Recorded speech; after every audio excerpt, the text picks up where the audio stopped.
Ladies and gentlemen, that was fun. And now, moving forward to our last prepared speaker. I know this brings us to the much awaited keynote speech. Whew. Ladies and gentlemen, fellow Toastmasters, our keynote speaker is happily married for 41 years and counting. He is a father of 4 and a grandfather of 2. He is a proprietor of Superstar Marketing and the corporate secretary of Ross Rich Development Corporation. And of course, the president and CEO of Pawe Group Incorporated. He is a member of Cebu Pistol and Rifle Association and a 2-time bronze medal winner of Philippine Taekwondo Championships. Not to mention, he's a team captain of Cebu Taekwondo Black Belt Brotherhood. He gave birth to Taipan Toastmasters Club in 1989. And he took on so many roles since then. And then he became Philippines or District 75's governor in 1997, which we now call District Director. And wow, he became unstoppable within the Toastmasters international community, leading to that position in 2006, wherein he became the first Asian and only Filipino Toastmaster International President. Ladies and gentlemen, I can go on and on, but that means our speaker will be left with 5 minutes on the floor. So ladies and gentlemen, let's show our love to past international president, Mr. Johnny Pawe Uy, distinguished Toastmaster. Thank you, everybody, and thank you, Trixie, for reading my whole biodata practically verbatim. Good evening, good afternoon, and for those of you, if there are any of you from Europe and the Middle East, good early morning to you. Thank you for waking up early to attend this meeting. As John mentioned earlier, a couple of months ago, he emailed me to ask me to speak before your club. And I said yes for many reasons. First, he cited the fact that you're a club of Filipinos living all over the world. That's impressive enough to make me say yes right there. And then John dropped the name of International President Margaret Page as his referral. And how can I say no to the president-elect? You know, in just 1.5 short years, she's going to join our ranks as past presidents. But most importantly, I said yes because no one asks me to speak anymore. You know, when I was international president, I couldn't walk 10 feet without someone asking to take a picture with me. But after I turned over the presidency to my successor in 2007, as I was walking back to my hotel room, I saw a group of Toastmasters in the lobby taking pictures. One of them waved at me and said, excuse me, we want to take a picture. I smiled and said to myself, here we go again. And then she shoved a camera to my face and said, here, take our picture. And that was like 15 years ago. So you can imagine you know what I mean when I say no one knows me anymore. And if you didn't already know, there are also 3 other Filipinos or Filipinas who have or are serving as international directors of Toastmasters. First, there is our incumbent international director, Doti Du from Davao. And then we have past international director, Christine Temblique from May Kawayan, who served as international director twice, in 2001 to 2003 and in 2010 to 2012. And there is Elisa Tai, also from Davao, who served as international director from 2016 to 2018. And speaking of Elisa Tai, she was once asked the question, what is your biggest contribution to Toastmasters? Imagine the flood of achievements that must have crossed her mind as she thought of her answer. She could have said, I served our members around the world as international director. Or she could have said, I led District 75 to success as district governor. Or she could have said, I built this many clubs, I mentored this many members, and I saved this many weak clubs and coached them back to health. Or she could have said, I won this many district speech contests. Instead of all these, Elisa went down to the most basic thing that unites us all as members. She answered, I paid my dues faithfully for 25 years. Don't you just love that answer? Her biggest contribution to Toastmasters really shows her commitment to our organization, COVID or no COVID. But our obligation as members does not only entail paying membership dues. More importantly, it entails keeping true to our commitments. Let me start by telling you a story about dedication and commitment. Toastmasters International's 1994 Golden Gavel Award recipient, Les Brown, loves to tell his Chinese bamboo story. Les Brown says that every day in China, farmers water the ground where they planted the bamboo on. For 4 years, they water the ground every day, and yet nothing comes out. But they do it anyway, without fail, every day, because they made a commitment to do so. And they know if they keep true to this commitment, one day their efforts will produce results. Then, on the 5th year, the bamboo breaks through the ground, and just like magic, in 4 weeks, it grows to 90 feet in height. And then he asks, what if the farmers had said, I give up, nothing's coming out of there, before the 5th year? What if they had said, I'm too busy to keep watering the ground, I've got other things to do? Would the bamboo even break through the ground and grow to its majestic height? Fellow Toastmasters, the same situation is true with our Toastmasters experience. Some members may feel that they've been attending meetings for some time now, and they don't notice any improvement in them. It's like the bamboo. You have to keep nurturing and nurturing faithfully before you can reap the returns. To succeed, to bring out the magic in all of us, we must continue to keep true to our commitment. The commitment we all made when we were inducted into Toastmasters. I understand your induction was October 24th last year. Do you remember what you did? Or I hope you did what everybody else does. The one where you raised your right hands and said, I make this firm obligation to attend meetings regularly, to prepare fully for each assignment, to apply myself to the program outlined in Toastmasters educational materials, to participate actively in club activities, to evaluate others in a positive, constructive manner, to bring other new members into the club so that they can also gain the benefits of Toastmasters. Do you remember that, or would you like me to repeat it? Remember that you all said, I make this firm obligation. The new member oath does not start with, I'll try, or I'll see what I can do, or I'll think about it. I make this firm obligation means if I don't do this, it will reflect directly on me. My whole character has to do with this oath. I make this firm obligation to attend meetings regularly. Now, it's safe to say that the Toastmasters program will never become a correspondence course.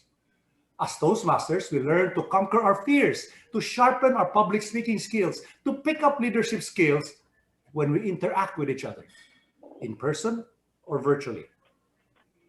The more we interact with others by attending meetings regularly, the more rapidly we achieve our goals. Before I joined Toastmasters, I could never speak in front of an audience. In fact, I had trouble just leading a group of people in silent prayer. Since I joined Toastmasters in 1989, I have never been absent from my home club's meetings for as long as I was in town.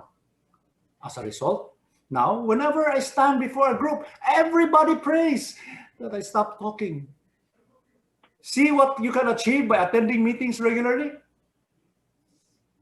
And then the oath continues, to prepare fully for each assignment, to apply myself to the program outlined in Toastmasters educational materials, to participate actively in club activities, and to evaluate others in a positive, constructive manner.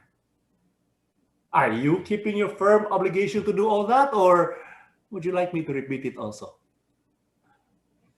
What you do with your time as a Toastmaster reflects directly on what you do with your life.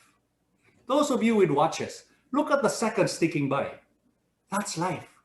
And life is irreplaceable. It's irrevocable. You can lose a few friends, heaven forbid, and gain new ones. You can lose money and regain it. But lose 1 second of your life, and it's gone forever. When we get up in the morning, whether we're male, female, young, old, tall, short, fat, thin, doesn't matter. Our Creator gives us all the same 24 hours, and He says, do with it as you will. You want to use it to its utmost? Go ahead. You want to waste it? Go ahead. Ladies and gentlemen, it is what you do with the time allotted to you that will determine the outcome of your Toastmasters experience. It is what you do when you don't have to that will determine what you will be doing when you can no longer help it. You don't have to sit down and come up with a grand plan to become a DTM or a district director or a world champion of public speaking. Just do what you firmly obliged yourself to doing. Prepare fully for each assignment. Apply yourselves to the program outlined in Toastmasters educational materials. Participate actively in club activities. Evaluate others in a positive, constructive manner. How good a Toastmaster you're going to be next year, 2 years, 3 years from now, depends on what you're doing right now, today. Let me give you an example. I'm sure all of you know someone, at least one person who smokes, right? Well, there was a time when that person did not really have to smoke, but they wanted to. So they kept at it, and they practiced, and they practiced, and they practiced, and now they can smoke with the best of them. But they cannot stop smoking either. It is what you do when you don't have to that's going to determine what you will be doing when you can no longer help it. Let me give you another example. A few years ago, I was invited to an Oktoberfest party. Free food, free entertainment, and best of all, free beer. But I also had a meeting with my home club that same night. And worse, the meeting was in a neighboring city 30 minutes away. Remember I told you I have never been absent from my club's meetings in 31 years? That night, I was really having fun at the Oktoberfest with my drinking buddies that I told them I have a Toastmasters meeting in the next city, but I have decided I will not attend the meeting. For once in my life, I have decided to be absent. Guess what? 30 minutes later, I was at the meeting. It is what you do when you don't have to that's going to determine what you're going to be doing when you can no longer help it. I'm not even saying that you must spend more time in Toastmasters. What I'm saying is just replace your wasted time that you spend in Toastmasters with productive time. What did you do last meeting that took you one step closer to your goal? What will you do next meeting that will take you closer to your goal in Toastmasters? Have you ever seen a Toastmaster speak and think to yourselves, wow, she's a natural speaker. Wow, he's got built-in talent. They're so lucky God was good to them. Sorry to burst your bubble, but that's not true. No one is born with natural talent. They work for it, even when they did not have to. When you're assigned to deliver a speech, evaluate a speech, or take on any meeting role, you don't really have to say yes. But if you did, every time, the day will come when public speaking becomes second nature to you and people will say, wow, to your speaking. And finally, you gave your firm obligation to bring other new members into the club so that they can also gain the benefits of Toastmasters. I'd like to share with you a story I once heard from a speaker. It is a rhetorical example that is perfect for this. Imagine this, if you will. You're driving home late one night. It's dark. There's no one else in the road, no other cars on the road. And then suddenly your headlights flash on something on the side of the road. You slam on your brakes, you jump out of your car, you look at it, and it's a bar of gold. A bar of gold. You pick it up, take it back to your car, and as you turn to leave, you notice that now there are 2 bars of gold on the road. You pick those up, take them to your car, and as you turn to leave, you notice that there are now 4 bars of gold. You pick those up, turn around, and now there's 8. Pick those up, turn around, and now there's 16. Pretty soon, you have 2 problems. 1, your car's full. And 2, there's a big pile of gold lying on the side of the road. What do? Do you leisurely drive home, then call your best friend and say, "Hi, John, are you busy? Because if you are, I can always call tomorrow. I know you're sleepy or you're watching TV." But is that what you do? Or will you say, "I gotta get help," and speed dial Trixie and say, "Trixie, Trixie, Trixie, I don't care what you're doing. Drop everything, kick the TV, get a car, better yet, get a truck, and meet me right here, right now, because I have a gold mine I want to share with you." Ladies and gentlemen, Toastmasters is a gold mine of opportunity. And yet thousands of our members go through their whole lives acting the first way. There are people out there who are looking for the opportunity, and offering them the opportunity to become better communicators, better leaders, better persons is something you can get passionate about. Amen? Amen.